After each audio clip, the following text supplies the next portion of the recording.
हे तू कोणाचं ताट वाढतेस कल्पना? हिचं. मला माहिती आहे की आज अस्मिताच्या बाबतीमध्ये जे काही घडलं त्यात तिची काही चूक नाहीये. मग जर का चूक नाहीये तर मग शिक्षा का भोगायची? जेवून घे.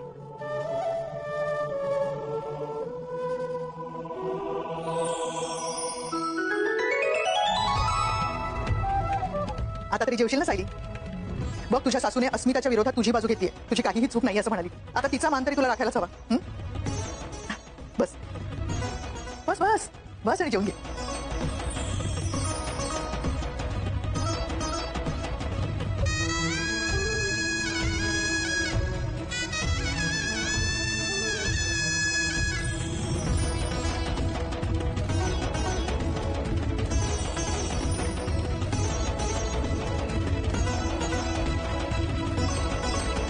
नमस्कार मित्रमैत्रिणींनो, ठरलं तर मग मालिकेच्या आजच्या भागामध्ये आपण पाहणार आहोत सायली जी आहे ती खरं तर जेवणार नसते, पण तिला कल्पना स्वतः जेवण वाढून देत असते आणि तिला म्हणत असते की जे काही झालं ना त्यामध्ये तुझी चूक नाहीये हे मला माहितीये. जी चूक असेल ना तर ती सर्वस्वी चूक असेल तर ती आहे अस्मिताची आणि त्यामुळे तू स्वतःला वाईट वाटून घेऊ नको असं देखील आता सांगितलं जातं. ज्या वेळेला आता या सगळ्या गोष्टी ज्या आहेत त्या खरं तर जेव्हा कल्पना बोलते तेव्हा मात्र आता सायलीचा एकदमच ऊर भरून आलेला असतो, कारण कल्पनाला एकटीला कळत असतं की या सगळ्यामध्ये बिचाऱ्या सायलीची चूक नाही आहे, सायली दोषी नाही आहे, म्हणूनच कल्पना तिला जेवण वगैरे वाढून देते आणि या सगळ्या गोष्टीचं खरं तर सायलीला खूप जास्त कौतुक वाटू लागतं. कल्पना म्हणत असते की उगाच उपाशी राहून स्वतःच्या जीवाला त्रास करून घेऊ नकोस, याने तुला खूप मोठं नुकसान होईल आणि ते नको करून घेऊस असं देखील आता सांगण्यात येतं. ऐकल्यानंतर सायली एकदमच भारावून जाते. दुसरीकडे प्रतिमा जी आहे ती मात्र आता सायलीला म्हणत असते की बघितलंस, कल्पनाने सुद्धा सांगितलंय की तुझी या सगळ्यामध्ये काही चूक नाही, मग तू कसली वाट बघतेस, जेवून घे ना. इथं हे सगळं सांगितल्यानंतर सायली सुद्धा आता विचार करू लागते की नाही, आईने कधी नाही ते आपल्याला जेवण वाढून दिलं आहे, आपल्याशी दोन शब्द चांगल्या बोलले आहेत,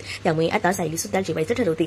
जेव्हा सायली जेवायचं ठरवते तेव्हा मात्र आता सायली जेवत असताना सुद्धा कल्पना तिथून जात नाही. ती बघत असते की ही मुलगी जेवते आहे की नाही आणि जेव्हा ती जेवायला सुरुवात करते ना तेव्हा मात्र तिकडनं कल्पना निघून जाते. हे सगळं बघून ना सायलीला खूप जास्त आनंद झालेला असतो. वर प्रतिमा सुद्धा खूपच जास्त खुश असते, कारण प्रतिमाला सुद्धा माहिती असतं की ती लोक जे काही प्लॅनिंग करतायत ते आता कुठेतरी जाऊन सक्सेस होत आहे, त्यामुळे आता प्रतिमा सुद्धा खूप जास्त खुश असते. कल्पना आता लगेचच आपल्या रूम मध्ये जायला निघते, तर दुसरीकडे प्रतिमा सायलीला म्हणत असते की बघितलंस ना, तुझ्या सासूला तुझी किंमत कळायला लागलेली आहे. म्हणजे इतके दिवस तुझ्याशी ती बोलत नव्हती, पण आता बघितलंस ना सगळ्या गोष्टी तुझ्यासोबत बोलायला लागली, तुला आज चक्क तिने जेवण सुद्धा वाढून दिले. यापेक्षा मोठा योग काय असू शकतो असं देखील आता सांगण्यात येतं. तिचं आता जेवण झालेलं असतं तर सायली रूम मध्ये जाते आणि कुसुमताईला विचारत असते की मधुभाऊंच्या तब्येतीमध्ये काही बदल झाले आहेत का, तर मात्र नाही, अजूनही कोणतेही बदल मधुभाऊंच्या तब्येतीमध्ये झालेले नाही असं देखील आता सांगण्यात येतं. त्यामुळे आता इथे मात्र कुसुमताई म्हणू लागते की तू काळजी करू नको, पण डॉक्टर म्हणत आहेत की बराच रिस्पॉन्स जो आहे तो मधुभाऊ औषधांना करत आहे, त्यामुळे आपले मधुभाऊ लवकरच बरे होतील, सायली तू काळजी करू नको. सायली देखील म्हणत असते की हो, मला सुद्धा तेच वाटतं की लवकरात लवकर आपले मधुभाऊ बरे होतील.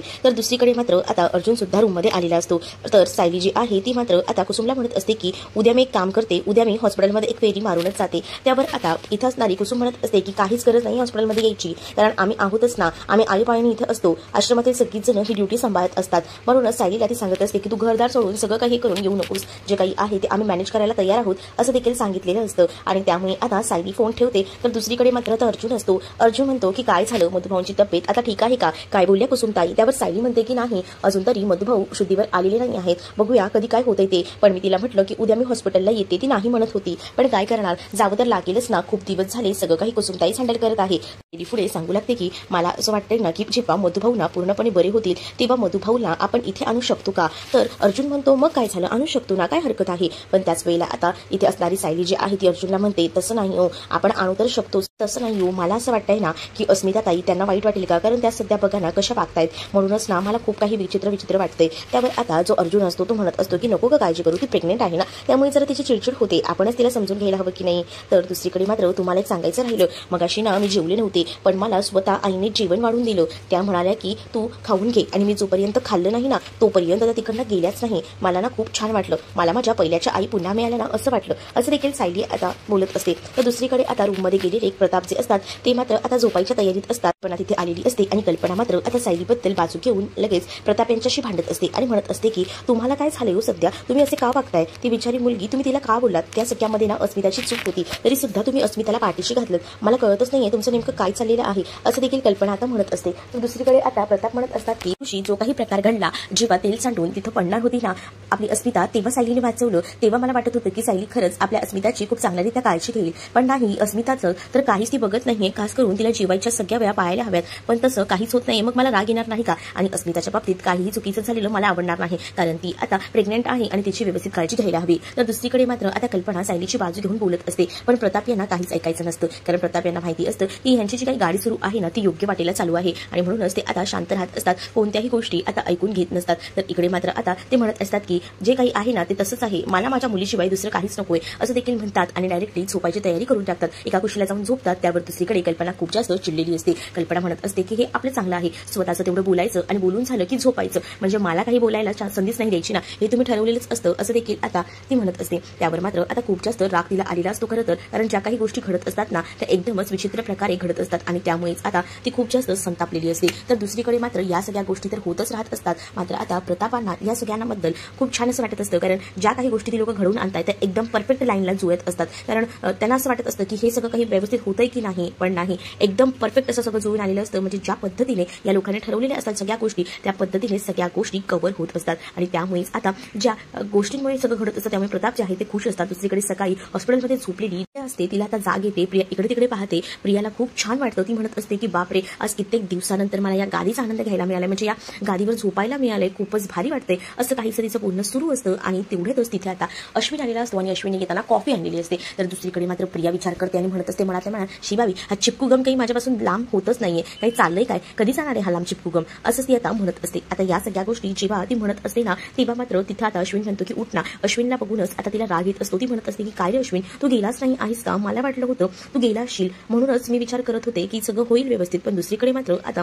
जी प्रिया हे सगळं बोलते तेव्हा मात्र तो म्हणतो की तुला सेक्टरला सोडून कसं जाऊ मी. तर प्रियाला असं म्हटल्यावर प्रिया म्हणते की मी काय करू रे, मला खरंच कळत नाही, म्हणजे माझी तू इतकी काळजी करतोस, तू नसलास ना तर माझं काय झालं असतं असे विचार ती मनात आणते आणि याबद्दल ती त्याला बोलत असते. त्यावर मात्र आता अश्विन म्हणतो अगं तू काळजीच करू नको, मी व्यवस्थित आहे, तू माझी काळजी करत बसलीस ना की या सगळ्या गोष्टीचा तुला त्रास होऊ शकतो आणि तुला त्रास झालेला मला चालणार नाही, तू आरामाची गरज आहे तुला आणि तू आराम कर, कारण या सगळ्या गोष्टी सारख्या सारख्या तू घेत बसलीस ना विचारात तर त्रास होऊ शकतो आणि त्यामुळे मला असं वाटतंय ना की तू आराम कर, तुझ्यासाठी मस्तपैकी मी घरचा गरमागरम डब्बा घेऊन येतो. त्यावर आता प्रिया सुद्धा म्हणते की हो, मी खूप दिवस झाले घरचं जेवण खाल्लं नाहीये, तेवढं आणशील ना तर बरं होईल, मला खूप बरं वाटेल असं देखील आता जी प्रिया आहे ती आता अश्विनला म्हणत असते. जेव्हा अश्विनला हे सगळं ती म्हणते तेव्हा अश्विन जो आहे तो प्रियाला आता सांगत असतो की मी लगेचच येतो आणि असं बोलून ना तो आता जायला निघत असतो. जेव्हा तो आता तिकडनं जायला निघतो तेव्हा मात्र प्रिया ही खूप जास्त खुश असते. तर इकडे आता पाहायला मिळतं डायनिंग टेबलवर अस्मिता, प्रताप आणि त्याचसोबत प्रतिमा बसलेली असतात. त्याच वेळेला प्रताप जे आहे ते सांगू लागतात की आपण ज्या ज्या गोष्टी ठरवल्या होत्या अगदी त्याच पद्धतीने त्या गोष्टी वर्क होत आहेत, म्हणजेच काल रात्री सुद्धा मी मुद्दामून तिच्याकडे विषय काढला ज्या गोष्टी घडल्या होत्या ना दुपारी त्या गोष्टीबद्दल, पण त्यावेळेला सुद्धा मी असं दाखवलं की मी अस्मिताच्या बाजूने आहे. त्यावेळेला सुद्धा कल्पना खूप जास्त चिडत होती. कल्पनाने तर सरळ मला सांगितलं की तुम्हाला काहीच ऐकून घ्यायचं नाही, काही समजून घ्यायचं नाही का. तर दुसरीकडे आता प्रतिमा जी आहे ती म्हणत असते की हो बघा ना, या सगळ्या गोष्टी ज्या आहेत त्या हव्यात तशा घडायला हव्यात. तर तेवढ्यातच तिथं सायली आलेली असते आणि सायली आल्यावर अस्मिता पुन्हा आपल्या रोलमध्ये घुसते. अस्मिता जेव्हा आपल्या पुन्हा रोलमध्ये घुसले ना तेव्हा मात्र आता अस्मिता म्हणत असते की अश्विन कुठे आहे ग, अश्विन कुठेच दिसत नाहीये, काय झालंय काय त्याचं. तर सायली म्हणते की मला सुद्धा माहित नाही, अश्विन भाऊजी काल रात्रभर घरी आलेले नाहीत, कुठे आहेत काय आहेत काहीच कल्पना नाही, मी ह्यांना सुद्धा म्हटलं होतं की फोन लावा पण त्यांनी कॉल रिसीव्ह केला नाही असं देखील आता जी सायली आहे ती म्हणत असते. आणि त्याच वेळेला आता हे सगळं सांगितल्यानंतर अस्मिता विचार करते की अश्विन गेलाय तरी कुठे नेमका. तर दुसरीकडे मात्र हा ना त्या मुलीच्या मागे इतका वेडा झाला आहे ना की सगळं काही सोडून बसला आहे असं देखील आता प्रताप जे आहे ते बोलत असतात. त्याच वेळेला आता प्रतिमा जी आहे ती म्हणत असते की कधी कधी ना कळतच नाही, आमच्या तन्वीला इतका चांगला नवरा भेटलाय पण तिला त्याचं काही सुखदुःख नाही, म्हणजे जर एखादी मुलगी असली असती ना तर छान सुखानं संसार केला असता, इतका सुंदर तिला नवरा भेटलाय, पण नाही, तिला त्याच गोष्टींमध्ये फालतू गोष्टींमध्ये अडकून स्वतःला खराब करून घ्यायचं होतं आणि त्यामुळे तिच्या या कर्माची फळं ती आता भोगत आहे. तर दुसरीकडे मात्र आता पाहायला मिळतं की दारावर रविराज काका आलेले असतात आणि रविराज काकांना आलेलं बघून सायली, प्रतिमा सगळीच जण खुश होतात आणि त्यांना म्हणतात की तुम्ही अचानक कसे आलात. तर ते म्हणतात की काय करणार, आपल्या बायकोने इथं काही दिवस माहेरी राहायचा निर्णय घेतलाय, तर म्हटलं तिचे काही कपडे त्यासोबत औषधं सुद्धा राहिली होती ना, मग तीच द्यायला आलो होतो, म्हटलं औषधांमध्ये कोणताही प्रॉब्लेम नको यायला असाच विचार करून औषधं घेऊन आलो असं देखील आता ते म्हणू लागतात आणि त्यानंतर आता ते औषधं देत असतात. तर दुसरीकडे मात्र आता सायली म्हणत असते की आमच्यासोबत प्रतिमा राहणार पाहणार आहेत ना, खरंच खूप छान वाटलं आम्हाला. तर दुसरीकडे आता सायलीला ते म्हणत असतात की तुझ्यावर खूप मोठी जबाबदारी द्यायची आहे, तर ती जबाबदारी तू योग्यरित्या पार पडशील यावर सुद्धा माझा विश्वास आहे, असं देखील आता जे रविराज आहे ते म्हणत असतात. तर सायली म्हणत असते की सांगा ना कोणती जबाबदारी आहे. त्याच वेळेला ज्या काही प्रतिमाच्या औषधं असतात, गोळ्या असतात, त्यांची सगळ्याची टाइम टेबल्स जे आहे ते मात्र तिला वाटून सांगितलं जातं. आणि जेव्हा या सगळ्या गोष्टी सांगितल्या जातात तेव्हा मात्र सायली जी आहे ती आता म्हणू लागते की तुम्ही ना बिलकुलही काळजी करू नका, प्रतिमा आत्याच्या औषधाची जबाबदारी मी घेतली आहे ना, तर त्यांना वेळेवर त्याच गोळ्या दिल्या जातील. सायली सुद्धा म्हणते की तुम्ही काळजी करू नका मी असताना. तर दुसरीकडे मात्र आता रूममध्ये अर्जुन असतो आणि अर्जुन जो आहे तो या सगळ्या गोष्टींचा विचार करत असतो. त्याच वेळेला आता त्याच्या लक्षात येतं की त्याला अद्वैतने सुद्धा त्याच गोष्टी सांगितल्या होत्या, ज्या गोष्टी आतापर्यंत मधुभाऊ सुद्धा मला हॉस्पिटलमध्ये बोलले आहेत. म्हणजे जर सायलीचे आईबाबा जिवंत असतील तर सायलीच्या आईबाबांचा शोध घ्यायला हवा. काही झालं तरी सायलीला सुद्धा या सगळ्याची ओढ तर असेलच ना की तिचे आईबाबा कोण होते, कसे दिसत होते. पण सायलीचे आईबाबा जिवंत आहेत ही गोष्ट जेव्हा मी सायलीला सांगेन ना तेव्हा सायली सुद्धा खूप जास्त खुश होईल. म्हणूनच मला असं वाटतंय ना की या सगळ्याचा शोध घ्यायला हवा. पण हे असं शांत बसून चालणार नाही. खरं तर सायलीलाच तिच्या भूतकाळाबद्दल हळूहळू काही गोष्टी विचारायला हव्यात. तिला काही आठवतंय का, तिला काही जमतंय का, या सगळ्याचा विचार करायला हवा. आणि आपण असं बसून चालणार नाही, लवकरात लवकर आपण या सगळ्याची तयारी करायला हवी, असंच आता काहीसं तो म्हणत असतो. इकडे मात्र आता सगळीच जण बोलत असतात आणि तेवढ्यातच दारावर आता अश्विन आलेला असतो. अश्विनला आलेलं बघून मात्र प्रताप म्हणत असतात काय रे अश्विन, एवढ्या रात्रभर कुठे होतास, आलाच नाही घरी. त्यावर आता अश्विन चिडतच येतो आणि म्हणत असतो की जरा हॉस्पिटलमध्ये काम होतं म्हणून मी यायला जमलं नाही. त्याच वेळेला आता तो म्हणत असतो की मला ना डब्बा हवा आहे, त्यामुळे ना मी रेडी होऊन येईपर्यंत मला टिफिन रेडी ठेवा, असं देखील सांगितलेलं असतं. तर सायली मात्र म्हणत असते की तुमचा जो डब्बा आहे ना तो तुम्हाला मी हॉस्पिटलमध्ये पोहोचवते, काळजीच करू नका अश्विन भाऊची. पण तो म्हणत असतो की हॉस्पिटलमध्ये पोहोचवायची गरज नाही, कारण मला तो डब्बा दुसऱ्या हॉस्पिटलमध्ये घेऊन जायचा आहे, कारण तन्वी हॉस्पिटलमध्ये ऍडमिट आहे आणि तिला तोच डब्बा मला घेऊन जायचा आहे, असं देखील आता म्हटलं जातं. जेव्हा तन्वीबद्दल या सगळ्या गोष्टी अश्विन सांगतो तेव्हा मात्र घरात खूप मोठा धक्का जो आहे तो प्रतिमा आणि खास करून रविराज यांना पडलेला असतो. रविराज म्हणतात की काय, तन्वी हॉस्पिटलमध्ये आहे. आणि जेव्हा हा सगळा प्रकार घडलेला असतो तेव्हा की सगळी अपडेट जी आहे तो खरं तर अश्विन देत असतो. आणि अश्विन जो आहे तो म्हणत असतो की काय आहे ना की ती किती दिवस तरी हॉस्पिटलमध्ये असताना काही खाल्लं नाही आणि त्यामुळे तिला चक्कर आली आणि त्यामुळे ती तिथे येऊन पडली होती. चक्कर आल्यामुळे तिला हॉस्पिटलमध्ये मला तातडीने ऍडमिट करावं लागलं. या सगळ्या काही गोष्टी ज्या आहेत ते आता सांगण्यात येतात. आणि या सगळ्या गोष्टी जेव्हा मात्र आता रविराज ऐकतात तेव्हा आता त्यांना खूप जास्त वाईट वाटतं आणि त्यांच्या मनाला सुद्धा पाजर फुटलेला असतो. आता ते म्हणत असतात की हे काही काय होऊन बसलेलं आहे, म्हणजेच तन्वी हॉस्पिटलमध्ये आहे. आणि त्याच वेळेला मात्र कोर्टात घडलेला तो सीन आठवतो जेव्हा तन्वीला ती कारावासाची शिक्षा सुनावली जात असते. आणि त्यामुळे आता रविराज पुन्हा एकदा भानावर येतात. अश्विन म्हणत असतो की काय बोलत होतास रविराज काका, बोल ना, आता का शांत झालायस. त्यावर रविराज काका म्हणतात की काहीच नाही, थोडं उशिरा आलो असतो ना तर बरंच झालं असतं इथे. पण दुसरीकडे मात्र आता सायलीने सरळ सरळ जेवण द्यायला नकार दिलेला असतो आणि ती म्हणत असते की जी मुलगी घरातल्या लोकांची कोणतीच कदर करत नाही, या खाल्लेल्या मिठाला जागलेली नाही, तर त्या मुलीला या घरातून अन्नाचा एकही कण दिला जाणार नाहीये, हे मी तुम्हाला स्पष्ट सांगते अश्विन भाऊजी, तुम्हाला राग आला तरी चालेल, असं आता सायलीने ठणकावून सांगितलेलं असतं. जेव्हा सायलीने आता या सगळ्या गोष्टी ठणकावून सांगितलेल्या असतात ना तेव्हा मात्र आता अश्विनला अजूनच राग आलेला असतो. अश्विन म्हणत असतो की हे घर माझं आहे आणि मी तुला सांगत नाहीये, मी तुला सरळ म्हटलं आहे की मी डब्बा घेऊन जाणार आहे म्हणजे आहे. पण आता प्रताप देखील चिडून उठतात आणि म्हणत असतात की तुला सांगितलेलं कळत नाहीये का, तिने म्हटलंय ना तुला डब्बा नाही भेटणार तर नाही भेटणार. उगाच आहे ना की या घरात भांडणं नको आहेत मला, म्हणजे जी मुलगी इथे नसताना सुद्धा घरात भांडणं होऊ शकतात, म्हणजे कमालच झाली. जे काही सायलीने सांगितलेलं आहे तसंच होणार आहे, या घरात आता मुलीला डब्बा दिला जाणार नाहीये, ही गोष्ट कायम लक्षात ठेव, असं देखील आता प्रताप जे आहे ते बोलत असतात. त्यावर मात्र अश्विन जो आहे तो घरात खूप जास्त मोठा राडा घालत असतो, कारण अश्विनला ना त्या प्रियाशिवाय दुसरं काहीच दिसत नसतं. तो म्हणत असतो की माझ्या बायकोसाठी मी खंबीरपणे उभा आहे, माझ्या बायकोला जर काही झालं ना तर लक्षात ठेवा, मला वाटलं होतं तुम्ही जरा इथे तरी कुठेतरी मला सपोर्ट कराल, पण नाही, तुम्हा लोकांना माझ्या बायकोबद्दल काही वाटतच नाही ना, मुळात तर तुम्ही लोक माझी कशाला बाजू घ्याल, असं देखील आता म्हटलं जातं. तर दुसरीकडे कल्पना ही आवाजानं तिथे आलेली असते. कल्पना जी आहे ती म्हणत असते की काय चाललंय घरात, मला कळेल का. त्याच वेळेला आता रविराज भाऊजी तुम्ही कधी आलात, असं देखील कल्पना विचारते. त्यावर रविराज म्हणतात की थोडा उशिरा आलो असतो ना तर बरं झालं असतं, कारण हा सगळा प्रसंग बघायलाच लागला नसता, कारण माझी मुलगी जी काही आहे ना ती घरात नसताना सुद्धा इतकी भयानक भांडणं या घरात होत आहेत, म्हणजे तिने घर किती पोखरलेलं आहे हे दिसतंय, असं देखील आता म्हणत असतात. त्याच वेळेला आता प्रताप जे आहे ते मात्र रविराजांना शांत करतात आणि म्हणतात की हे आमच्या घरातलं भांडण तुझ्यासमोर आलं, खरंच मी तुला मनापासून सॉरी बोलतो रविराज, पण माझा मुलगा जो आहे ना तो खूप जास्त तुझ्या मुलीच्या मागे इतका वेडा झालाय ना की मला समजतच नाहीये. पण दुसरीकडे मात्र आता प्रताप यांनी ठणकावून सांगितलेलं असतं की या घरात ना त्या मुलीला जेवण बिलकुलही मिळणार नाही. आणि या सगळ्या गोष्टी सांगितल्या जातात ना तेव्हा मात्र आता इथे जो अश्विन असतो तो चिडलेला असतो आणि त्यानंतर तो रागारागाने निघून जातो आणि तो म्हणत असतो की म्हणजे माझं हे गरज नाहीये का, मी या घरात राहतो तर माझी बायको सुद्धा या घरात राहणारीच आहे ना, मग तुम्ही लोक हे सगळं काही कसं काय म्हणू शकता, असं देखील आता अश्विन जो आहे आहे तो म्हणत असतो. परंतु आता अश्विनचं सगळं बोलणं खोडून काढत त्याला सगळी जण नकार देतात आणि त्याला स्पष्ट सांगितलेलं असतं की तुला काहीही मिळणार नाही या घरात ना. तन्वीसाठी म्हणजे नाही. आणि त्याच वेळेला प्रतापही खूप जास्त भडकलेले असतात, कारण त्यांना ना खूप राग येत असतो, कारण इतक्या सगळ्या गोष्टी ज्या आहेत ना त्या व्यवस्थितपणे घडत असतानाच तिथं आता जो अश्विन येतो आणि अश्विनने जो काही तमाशा घातलेला असतो ना तो भयंकर असा घातलेला असतो. त्याच वेळेला मात्र आता रविराज सुद्धा एकदमच भारावून गेलेले असतात. अश्विन तर रूममध्ये निघून जातो, पण दुसरीकडे रविराज म्हणतात की मी कसलं हे मानू, मला समजत नाहीये, कारण माझ्या मुलीला इतकं चांगलं सासर मिळालं होतं, इतका चांगला प्रेम करणारा नवरा मिळाला होता, पण तिला ते काही सुख अनुभवता आलं नाही, त्याचीच खंत मला वाटते, असं देखील आता रविराज जे आहे ते बोलत असतात. त्यावर प्रतिमा जी आहे ती रविराज यांना म्हणत असते की मी तुमच्याबरोबर घरी येऊ का, तुमची मनस्थिती मला ठीक नाही वाटते. परंतु रविराज म्हणतात की नाही, तू काही दिवस इथे राहायला आली आहेस ना, मग तू इथे राहा, माझ्याबद्दल काही वाईट वाटून घेऊ नको, मी बरा आहे, असं देखील ते सांगतात. तर पुढील भागामध्ये पाहायला मिळतं सायली आणि अर्जुन बाहेर गेलेले असतात. त्याच वेळेला मात्र आता अर्जुन जो आहे तो त्याच्या लहानपणीबद्दल सांगत असतो. म्हणजेच तो म्हणत असतो की मी जेव्हा लहान होतो ना तेव्हा मी आणि तन्वी सुद्धा ना असेच या मुलांसारखे खेळायचो, एकत्र मस्त खेळत असायचो. तुला माहिती तन्वीला ना ड्रॉइंगची आवड होती, तुला कसली आवड होती का, असं देखील तो तिला फिरवून विचारत असतो. ज्या वेळेला ते सगळे प्रसंग सायलीला समोर दिसतात ना त्यावेळेला सायलीला अदृश्य असं भूतकाळातल्या सगळ्या गोष्टी आठवू लागतात. आणि त्याच वेळेला आता ती अक्षरशः कानावर हात ठेवलेला असतो आणि शेवटचा ऍक्सिडेंट होतानाचा तो शब्द तिला आठवलेला असतो, आई. आणि तेव्हा ती जोरात ओरडते. त्यावर मात्र आता अर्जुन चकित होतो की नेमकं सायलीला काय झालं आहे. आता या सगळ्यामुळे सायलीची मेमरी परत येऊ शकते का, हे येणाऱ्या भागांमध्येच आपल्याला पाहायला मिळणार आहे. तुम्ही जर आपल्या चॅनलवर नवीन असाल तर आपल्या चॅनलला नक्की सबस्क्राईब करा. चला तर मग भेटूया पुढच्या भागामध्ये. तोपर्यंत टाटा बाय.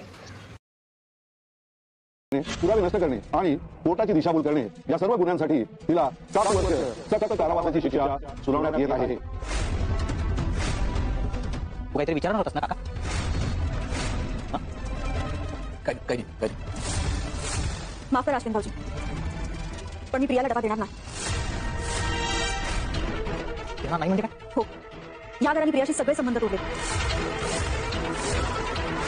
आणि जी माणसं खाल्लेल्या मिठाला जागत नाही अशा माणसांसाठी ह्या घरातनं अन्न जाणे याचा प्रश्नच येत. एक मिनिट, हे बघ, मी तुला विचारत नाहीये, मी तुला सांगतोय की मला डबा हवाय. माझ्या बायकोसाठी मला घरचं जेवण घेऊन जायचंय. अश्विन, मुळात हे घर तुझ्या बायकोचं नाही आता. माझं तरी आहे ना,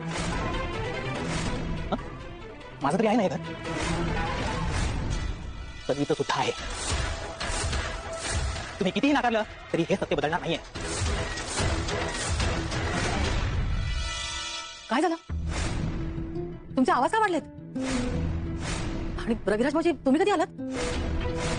मगाशीच, पण थोडं उशिरा आलो असतो तर बरं झालं. माझी मुलगी घरात नसताना सुद्धा घरातल्यांच्यात भांडणं लावतीये हे बघावं तरी लागलं नसतं. तू नको वाईट वाटून घेऊस. आणि अश्विन, तुझी बायको आता हॉस्पिटलमध्ये आहे ना, मग तिला तिकडचं जेवण मिळेल. तिच्यासाठी इथून कुठलीही मदत जाणार नाही. तन्वी हॉस्पिटलमध्ये काय? जाऊ दे, त्याने आता काय फरक पडतो? ती उपाशी मेली तरी चालणार आहे, हे सगळ्यांनी मान्यच केलं ना.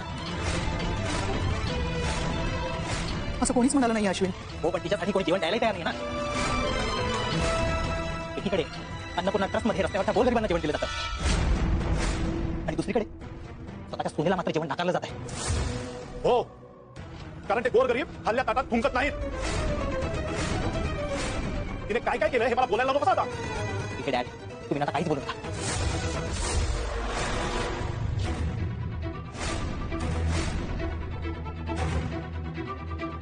सॉरी रविराज, आमच्या घरात काय काय चाललंय ते तुला बघावं लागलं.